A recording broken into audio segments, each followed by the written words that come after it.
Hi everybody, thank you for pressing play on the video today. It's Caroline here from craftycarolinecreates.blogspot.co.uk. Today's project is a sweet way of giving a gift of chocolate to somebody. It is a little gift box that opens up in a little bit of an unusual way. Slide off this belly band here and the box then opens up like a book. See, opens in half like that. And then the chocolate hides behind each of these little flaps here and here. Oh, okay, so we fold those back up. This one I made using Petite Petals on Lost Lagoon, and this is Lost Lagoon tone on tone stamping, and it fits perfectly the green and black 35 gram bars, which are good size for a treat. You can buy these in multi-pack and individually. So we will fold that back in like that. I'm going to slide on the belly band, there we go, and I will get on with showing you exactly how we made this. So we're going to start with a piece of cardstock. This is Pool Party. As I said, the example I showed you used Petite Petals, but we are going to use Snow Place, which is a stamp that I'm using for the first time for this project. I have played with it quite a bit, but I wanted to show you can use it. You can make this using a Christmas theme or a non-Christmas theme, depending on what you're using it for. So we're going to do stamping first, and what I've done is mounted these 3 snowflakes. They come as one stamp, so they are there on my clear block. Bring in my my foam mat, because it is photopolymer, and it just does work a little bit better if you stamp on that foam mat. Pool Party ink pad to open that up, and a bit of scrap, and all I'm going to do is stamp all over randomly. I'm just going to rotate my stamp set as I go, so we're trying to get a different random pattern, a bit like this, all over our cardstock. Now I will tell you that this cardstock measures 5 inches by 11.5 inches, and whenever I use cardstock in my projects that measures more than 11 inches, I get all my North American viewers writing to me saying, where do you get the bigger cardstock from? How is your cardstock more than 11 inches? Well, here in the UK, our standard cardstock size is actually about 11.75 of an inch. So for all of us in Europe, it's very easy to make these sort of projects using the larger cardstock.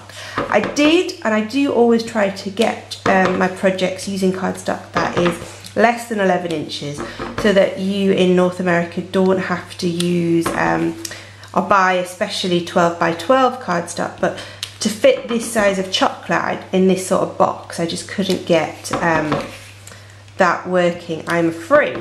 But what I did, and when I have finished doing this stamping, I will show you in a minute that I did make one of these boxes using designer series paper, just to show you that it does work really well with DSP. So if you don't have any 12 by 12 cardstock, you could always do the same box just using designer series paper. So that's all my stamping done there. I'll just show you quickly what I was talking about. This is the same box that I made using the designer series paper. So this one is the one using cardstock, this is the designer series paper. This is from the Bohemian stack, which you will know that I love. Any excuse to use it. Thinner ribbon, this is the Into the Woods Rich Raspberry ribbon, which is in the seasonal catalogue, and I've used the same sentiment, just this one I've used a gold background, where on this one I used the silver one.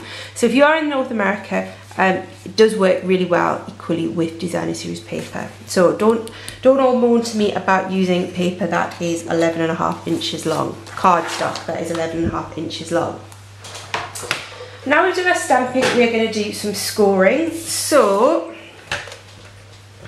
I have my scoreboard on my cardstock. I'm going to start scoring on the short sides first, because that is the shortest amount of scoring we're going to do. We're just going to do 2 lines, one at 1/2 inch and one at 4.5 inches. Okay. Then we are going to score along the long side. We're going to do quite a bit of scoring. So we're going to score it at 1/2 inch, at 1 inch, at 2 7/8 of an inch, 3 3/8 of an inch, and at 5 1/4 inches. Now when I said this cardstock was 11.5 inches, I actually lied. It's actually a tiny smidge larger than 11.5 inches. So that means that if I flip it round and do exactly the same scoring, so at 1/2 inch, at 1 inch, 2 7/8 of an inch, 3 3/8 of an inch, and at 5 1/4 inches, because it's a little bit longer than 11.5 inches, just means when it folds up, it will fold up neatly rather than bulging a little bit if you did it at exactly 11.5 inches. Okay, so you've got quite a lot of score lines on there. Okay, just move out my scoreboard.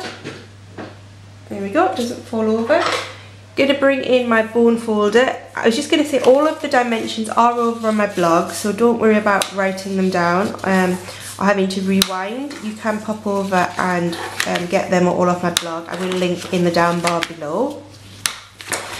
Just fold and burnish along all of those score lines. Okay. And I've actually realised I've forgotten a little bit of stamping, but we can go back and do that in a second. Because when we fold our box up, this central section is going to be visible when you open it out, so we want to do a little bit of stamping on this central section between those two score lines there. I'd recommend you do this before you fold and burnish and score, but I forgot, so I'm just going to bring this in and do that again.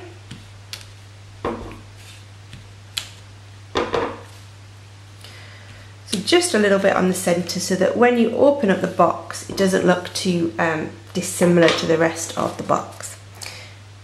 Okay, now we are going to do some folding and some cutting. So move this mat out of the way. Okay, at the edges you can see there are two score lines. We are going to cut up the second and then completely cut off those two squares. The end. Okay, so cut up the second score line until you hit that first score line going in the opposite direction, twist it round and cut off the corner. Okay, do the same on the other 4 sides. Okay, like that.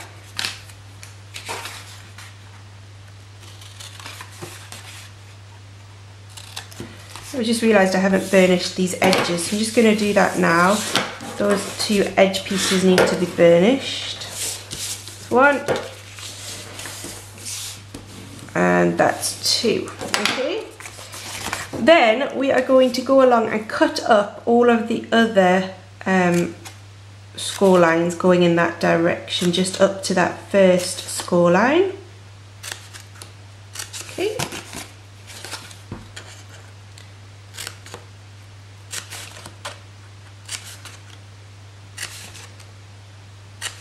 Last one. Okay, then on these 2 far notch bits, so that these 2 here and these 2 here on this side, we are just going to notch those out ever so slightly. Okay,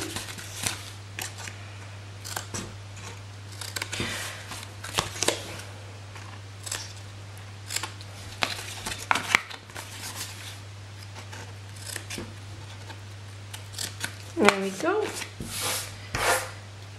And then the last bit of cutting we are going to do is these 2 central tabs here and here. We're going to cut those off completely. So the easiest way I find to do that is to fold it the opposite way, and then you can get in with your scissors and just snip that off there, one off there, and one off there, like that.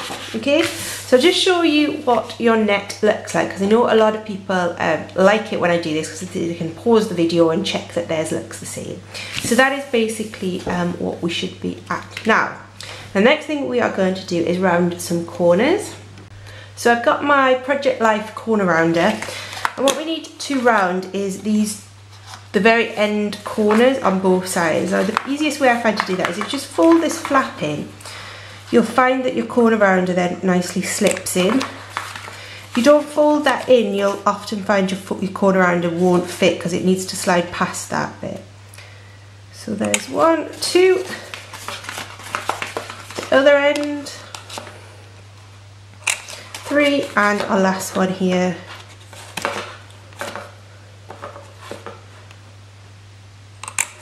Okay, so those corners are rounded off. What we also need to do is put a little notch on so that you can easily get your chocolate out. So I'm going to use the 3/4 inch circle punch to do that. And what I want to do is fold over this flap, because we're going to punch through the 2 layers, so the flap and this layer. And just by eye, in roughly the centre of my flap, I want to cut off about that much, so what's that, maybe 1/4 inch, and punch through both sides. I'm then going to lay it down on the other side and overlap those just so that they are equal on both sides.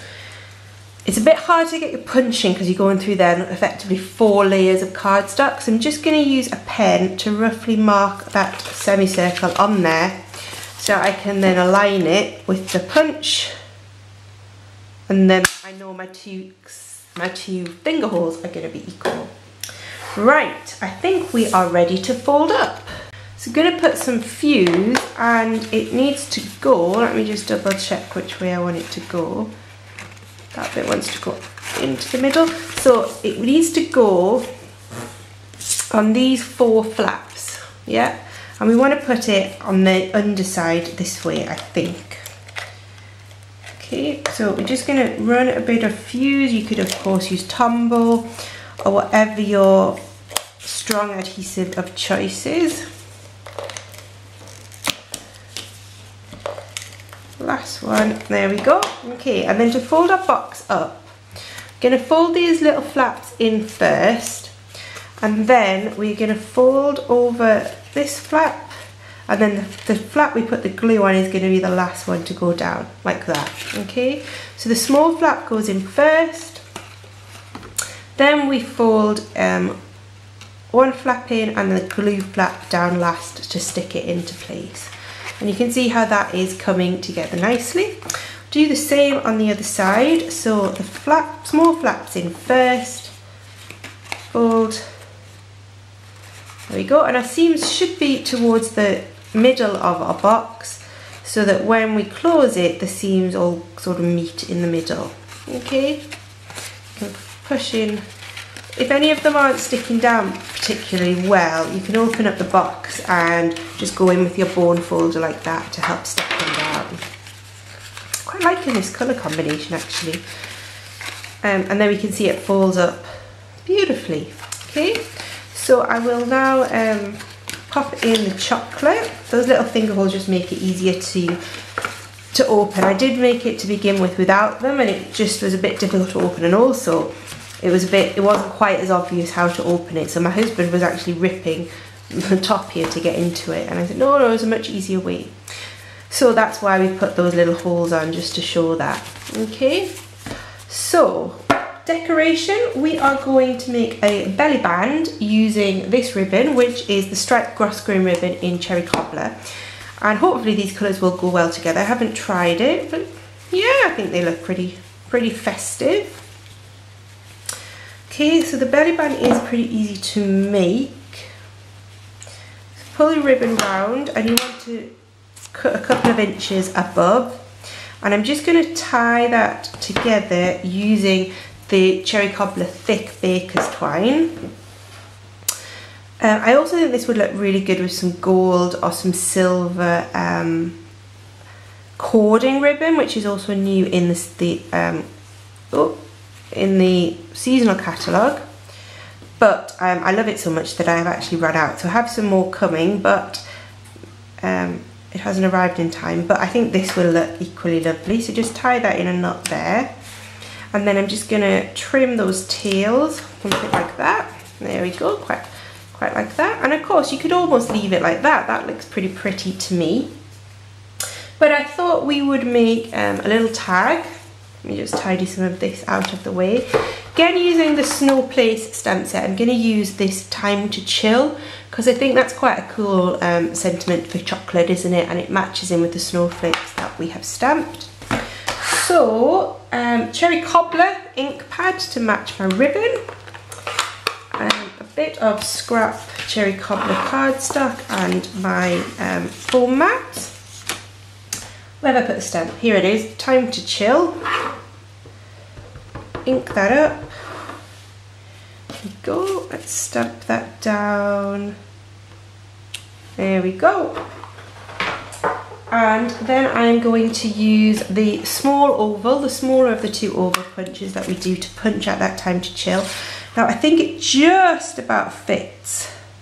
So you do need to just give it a wiggle just to make sure that that fits in. There we go. Okay.